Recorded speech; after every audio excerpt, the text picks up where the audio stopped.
Muy buenas noches, amigas y amigos que nos siguen a través de las redes del periódico Ultimátum en este programa de Contextos, con ciertas excepciones algunos días, pero siempre con mucho gusto de estar con ustedes.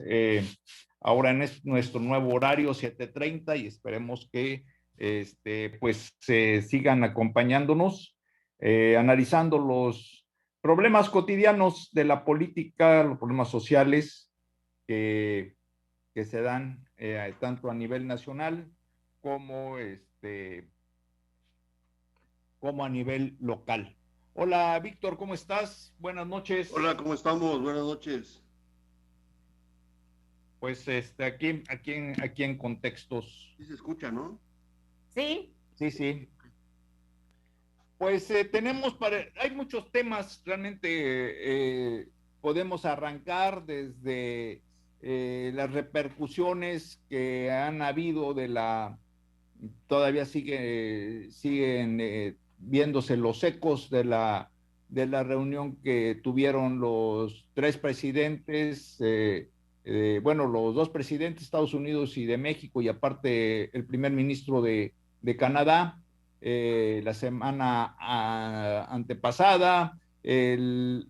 Algo interesante, el pronunciamiento que hace el secretario de la Defensa Nacional, en donde abiertamente señala de que el ejército está apoyando a la cuarta transformación, algo que pues llamó mucho la atención y que desde el punto de vista personal creo que fue un mensajito como cuando dicen, te lo digo Juan para que me escuches Pedro. Creo que para los destinatarios, pues aquellos que se sintieron demasiado aludidos sabrán qué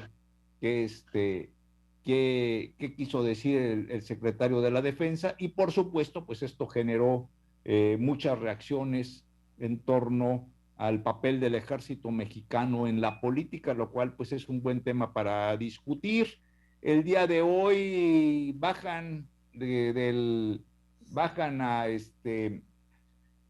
al Arturo Herrera como candidato al Banco de México, y por el otro lado pues llega la nueva ministra de la Suprema Corte de Justicia y se cumple lo que de antemano ya se esperaba, en donde el maestro Batis pues prácticamente fue un tercero ahí que lo entró para que no se viera una terna exclusivamente femenina, ¿no? Pero todo indica que a la larga pues ya la Suprema Corte de Justicia pues también va a haber paridad, ¿no? Y en una de esas a lo mejor es una Suprema Corte de Justicia con mayoría de mujeres, o sea, nada me extrañaría si llega Claudia Sheinbaum a la presidencia, a lo mejor a lo mejor los ministros quedan en minoría.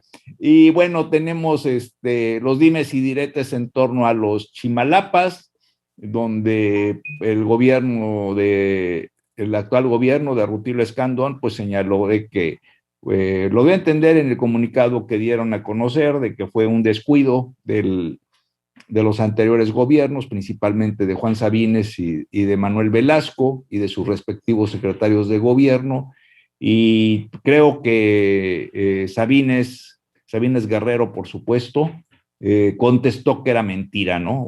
Pero finalmente el hecho es de que ya los Chimalapas ya no pertenecen a Chiapas, y ahorita las mesas son en torno a que las comunidades pues traten de convivir, porque pues, finalmente todos somos mexicanos.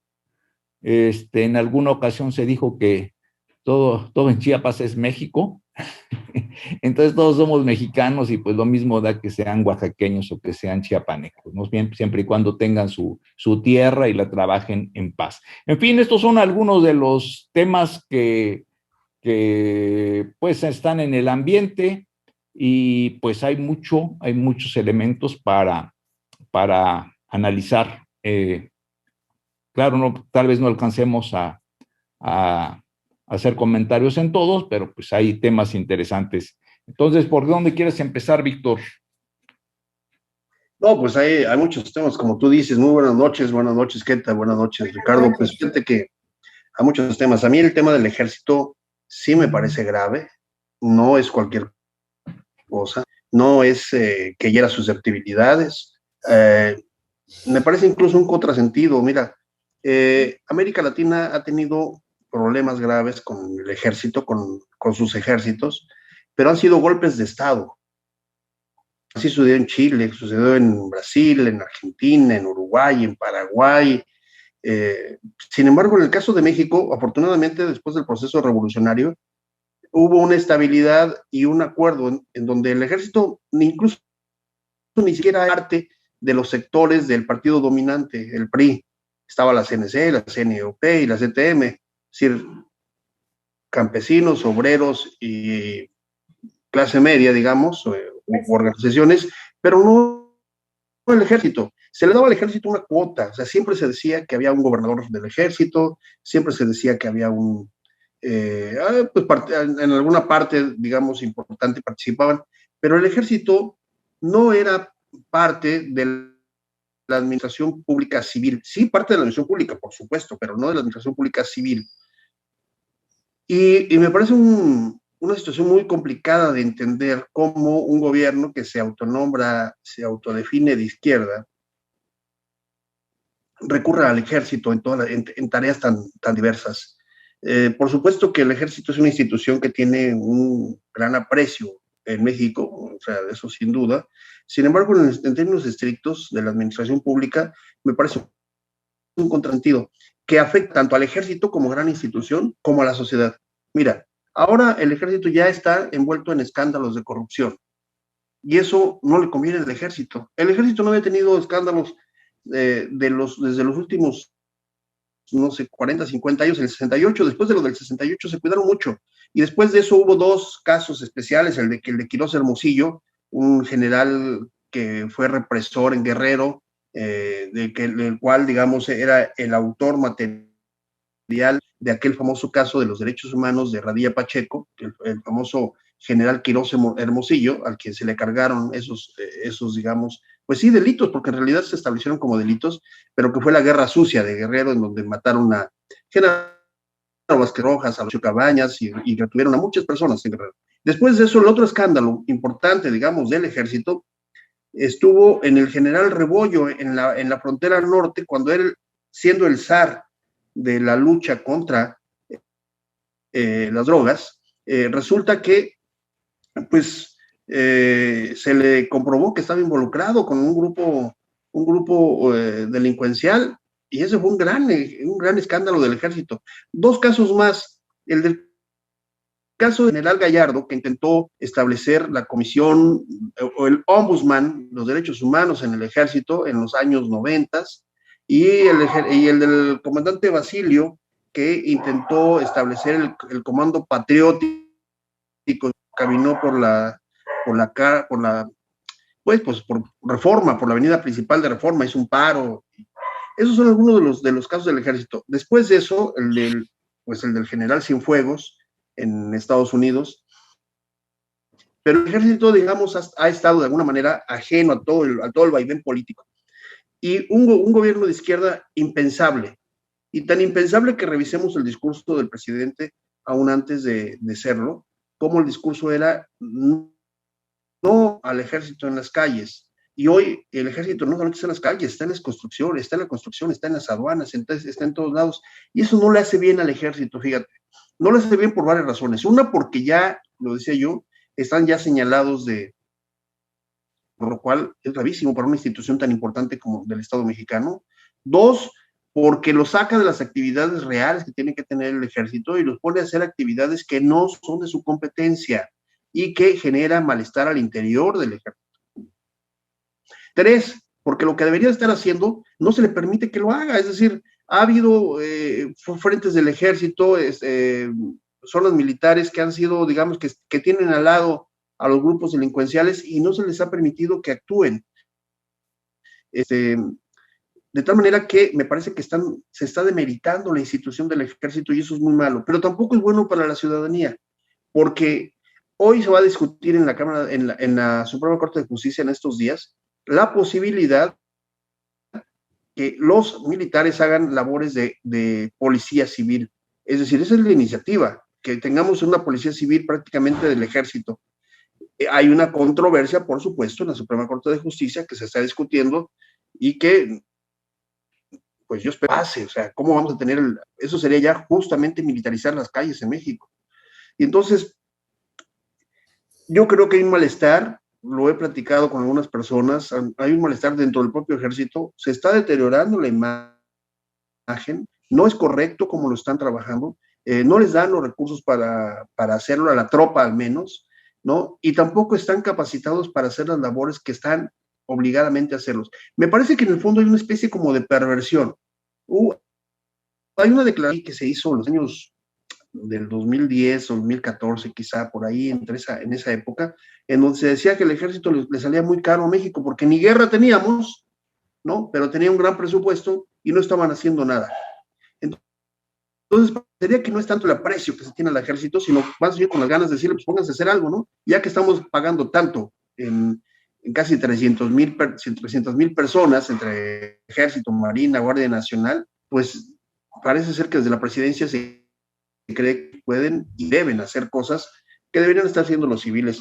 En fin, concluyo diciendo, me parece que hay una perversión en la utilización del ejército, me parece que no le conviene al ejército por imagen, me parece que no es sano para la ciudadanía tener al ejército en las calles y me parece que al final los saldos van a ser un deterioro de una institución que México ha tenido preservada en el siglo XX después de la Revolución Mexicana. Así es, yo coincido con Víctor, ¿verdad? Y sobre todo en estos últimos días le dieron a un militar un cargo dentro del IMSS, perdón, no es el IMSS, el ISSSTE, para manejar las finanzas del ISSSTE.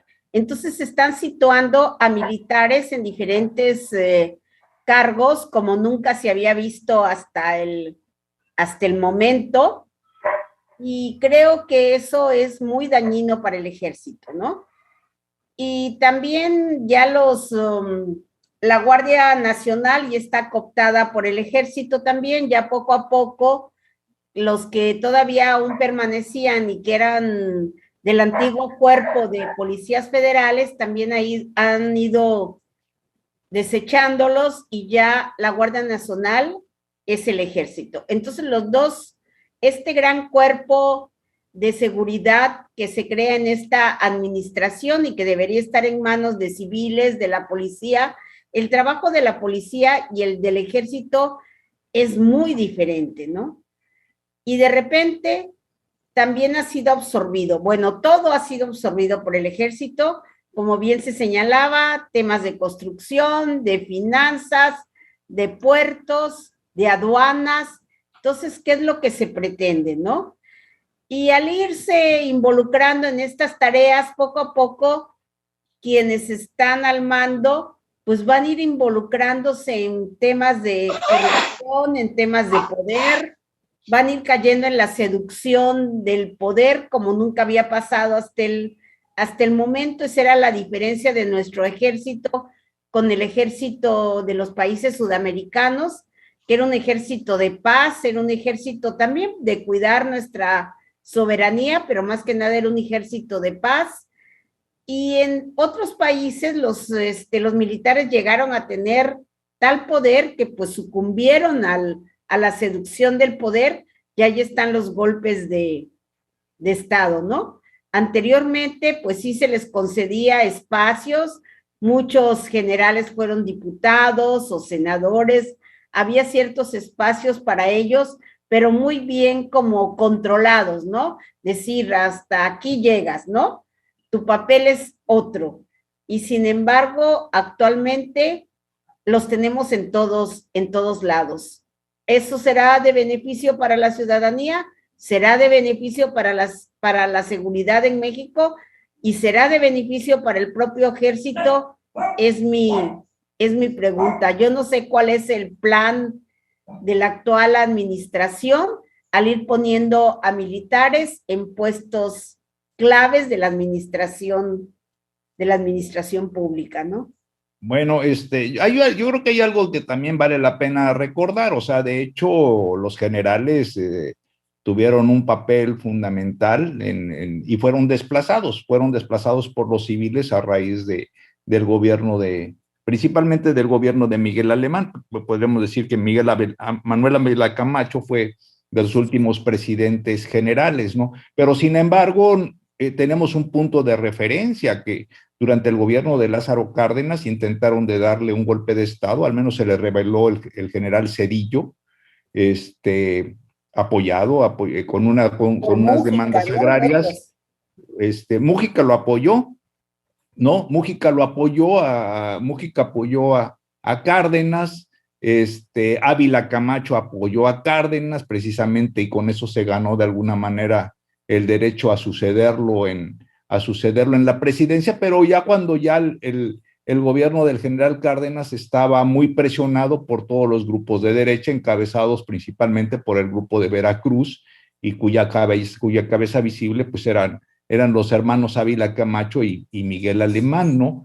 Esto dentro de toda una estrategia de descomposición, y yo creo que el hecho de que veamos, la sociedad está muy polarizada y creo que no podemos dejarlo de lado. Hay un grupo que abiertamente ha llamado a una rebelión, que es el que encabeza, o al menos su vocero es Pedro, el hijo del que veía ovnis, Pedro Maussan.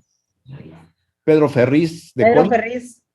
Pedro Ferriz de Con, que abiertamente han hablado de una rebelión en contra de la 4T, y hay grupos que se observa que hay mucho dolor, mucho resentimiento, y que de momento, o sea, y que no está nada más a nivel del discurso, ¿no? Eso es clave.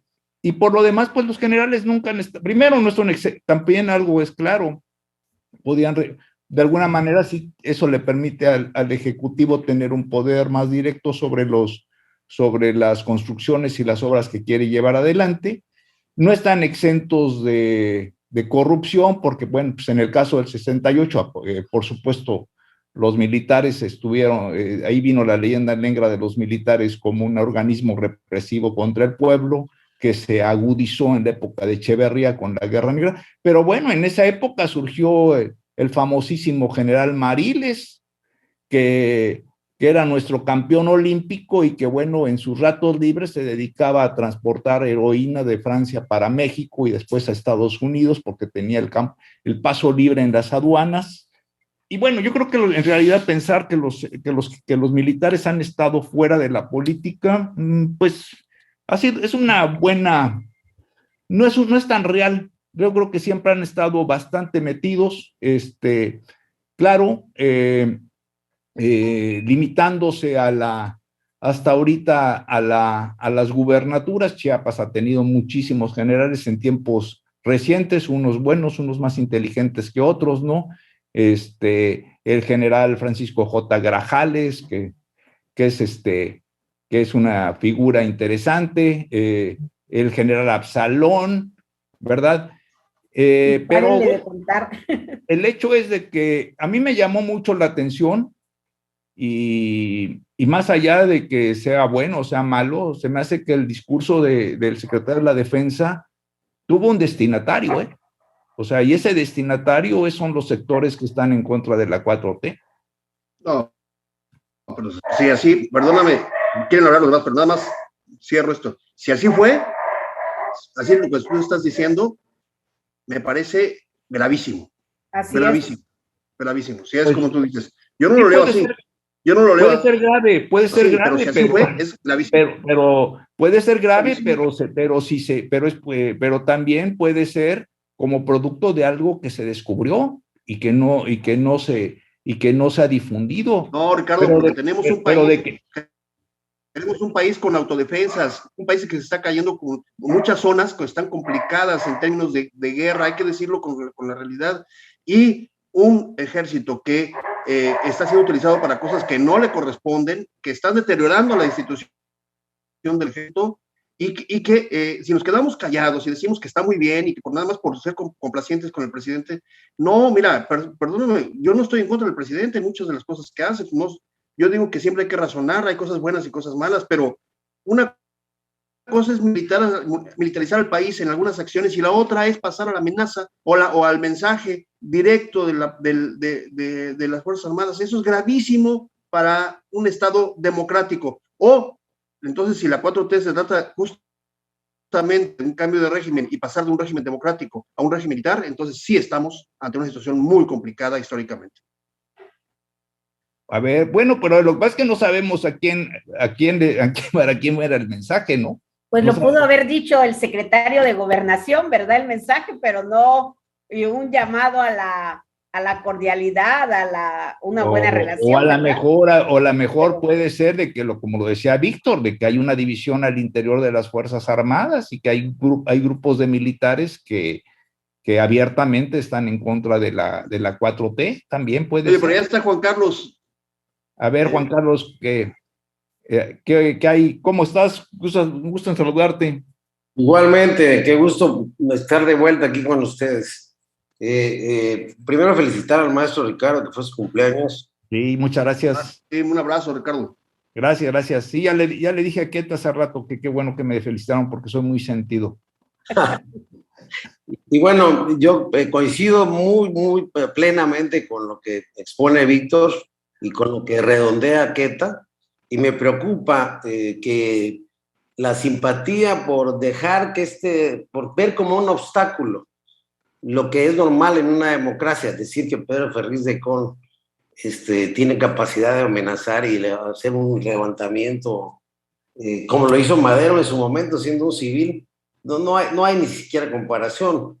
Y de ahí justificar que el presidente tiene que hacer las obras y que tiene que, o sea, pasaron a abusar, digamos, de la buena imagen que tenía el ejército. El ejército después del 68 se ha ido dedicando con el plan DN3 a labores de rescate, de apoyo a la población, y ahí fue agarrando por parte de la ciudadanía mexicana pues un gran respeto y no opinar sobre temas políticos. Entonces, sí preocupa, o sea, me preocupa porque hay que irnos un poco a la historia, ¿no? A los regímenes fascistas, hay que irse un poco a lo que pasó en Venezuela, donde el ejército se ha superempoderado en contubernio, o sea, la élite, la nueva aristocracia venezolana está compuesta por militares y civiles, que son los que están haciendo los negocios y estarlos metiendo su pretexto de la seguridad nacional a estar destinando casi 1 billón de pesos, de 1 billón, son casi 800,000 millones de pesos de obra que ellos están ahora con este decreto último, decidiendo a quién contratar con absoluta libertad. Ver que acaban de ser expuestos la semana pasada por la forma en que ya se utiliza, si por corrupción se canceló el Naim, pues por corrupción debería de cancelarse porque hasta el día de hoy no conocemos un solo caso de corrupción de los por los que se canceló el Naim. Lo que pasa es que la visión de la 4T ve la corrupción desde un punto de vista ético, desde un punto de vista moral, no desde un punto de vista legal, y eso genera todas estas confusiones.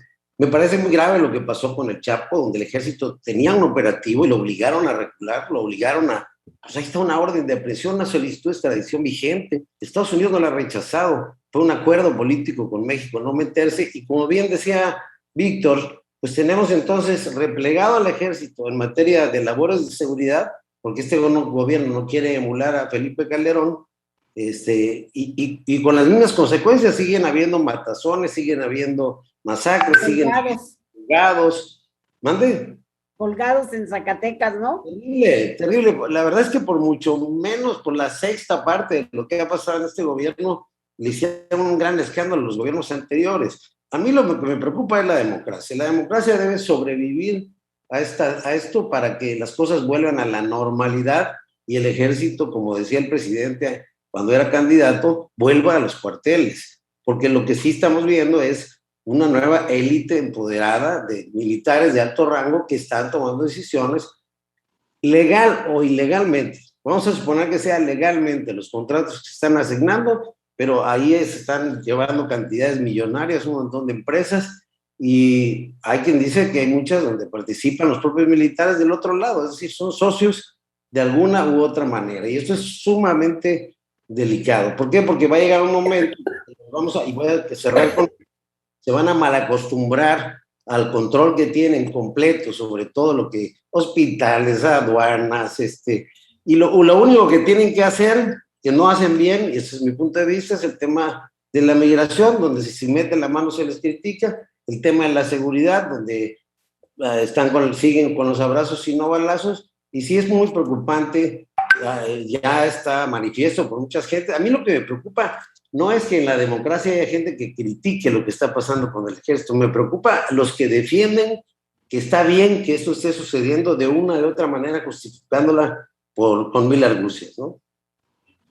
Bueno, y si quieren, para cerrar este tema, ¿qué tanto nos garantiza si vemos que los grupos de civiles que son policías, primero no, son grupos, bueno, está comprobado que son grupos que son muy fácilmente de corromperse, la corrupción por el lado del narcotráfico ha alcanzado niveles increíbles.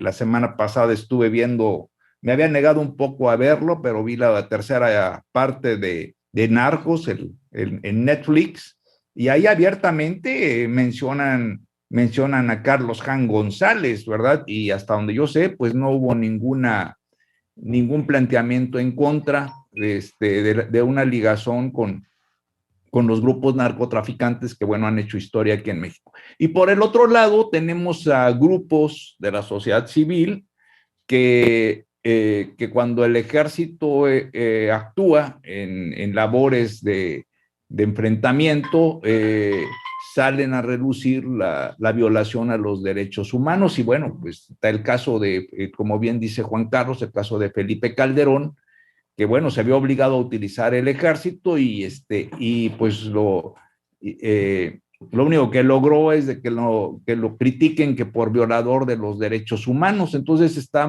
si se actúa está como dicen, como el perro de las dos tortas, ¿no? Si se actúa es malo, y si no se actúa, también es malo. No, Ricardo, a ver, cualquier administrador público, o sea, cualquier funcionario público, en todos los espacios que tenga, cualquiera, tiene la obligación de respetar la ley y respetar los derechos humanos. Y por supuesto que se puede actuar contra la delincuencia respetando los derechos humanos. Para eso se requiere capacitación, se requiere adiestramiento, en protocolos claros y se requiere decisiones políticas. El problema es que me parece que, y este es otro tema, no hay decisiones políticas en ese sentido. El tema que estamos tratando hoy es si es bueno que el ejército esté enviando este tipo de mensajes. Pues me parece que no, nos regresa a México, al México, justamente al México cardenista, donde teníamos levantamientos en San Luis Potosí, en Veracruz, en Sinaloa. Hay muchos casos, o sea, libros ahí que están, ahí, consulten las bibliotecas, están las historias de Gonzalo N. Santos, cuando hablaba de todos estos caciquismos que venían de los generales que habían quedado después de la revolución. Se tuvieron que morir todos generales para que se acabara, digamos, esa generación de generales que todos querían el poder y todos ambicionaban y todos se creían merecedores al poder. ¿Sí? No es sencillo el asunto. Y lo irónico de esto es que, como te decía yo al principio, en América Latina, los golpes de estados en donde el ejército se empoderó vienen justamente de derrocar los sistemas democráticos. Y en el caso de México, un caso irónico, es que el ejército se está empoderando en este momento y también se está deteriorando, decía yo, porque la imagen no es la que se venía cultivando en el caso del ejército mexicano, a partir de una forma de introducción de un ejército, de un gobierno supuestamente de izquierda. Los que somos de izquierda, yo me reivindico de izquierda, como pensamiento de izquierda democrática, por supuesto que no estamos de acuerdo en que el ejército esté en las calles. Y por supuesto que estoy de acuerdo contigo cuando dices que hay mucha corrupción en los cuerpos policíacos. Pues hay que corregirlos, hay que cambiarlos, hay que capacitarlos, hay que combatir. Pero eso no significa que tengamos que sacar al ejército. Primero lo sacamos con ese argumento, es que los policías son corruptos. Hoy ni son policías, ni pueden ser policías el ejército, ¿no? Y los índices de delincuencia y de violencia en México están más altos que nunca. Entonces hay un fracaso de esa decisión pública. Yo dejaría una pregunta muy rápida, si me permiten. ¿Qué pasaría que viniera un nuevo gobierno y empezar a investigar actos de corrupción del ejército y derivara en acciones penales o de carácter administrativo, de sanciones por actos de corrupción. ¿Qué va a pasar? ¿Cómo va a reaccionar el ejército? Ya vimos lo que pasó con Cienfuegos, que se hicieron de la vista gorda y ya no lo tocaron.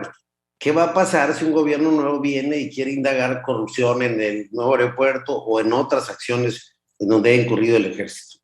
¿Va a aceptar al ejército que metan a la cárcel a sus generales?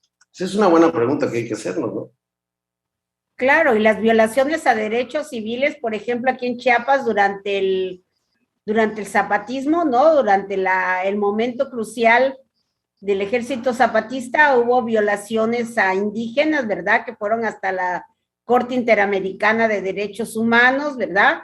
Ha habido mucha por parte del ejército, ataques a población civil, porque según ellos estaban involucrados o estaban cerca de los lugares donde ellos estaban haciendo sus operaciones. Entonces creo que eso tampoco es válido, ¿no? Que haya los daños colaterales y que sean considerados nada más como daños colaterales y no como atentados a los derechos humanos, ¿no? Hay que aprender a vivir en esta nueva época, ¿no? De que el ejército debe cumplir con su trabajo sin violentar los derechos humanos, como también está pasando en los cuerpos. Para vivir en esta. Perdón.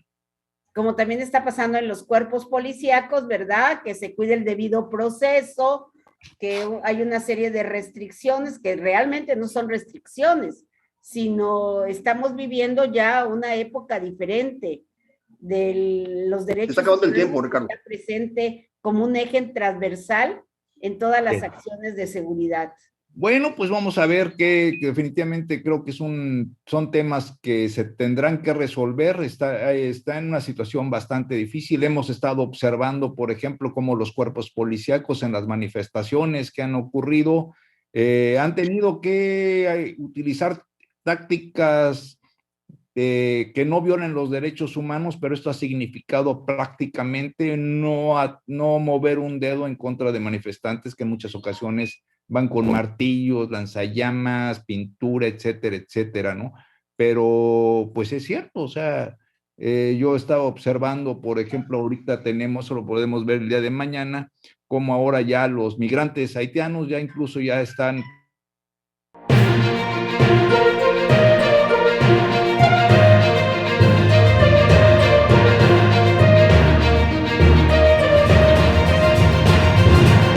Contextos.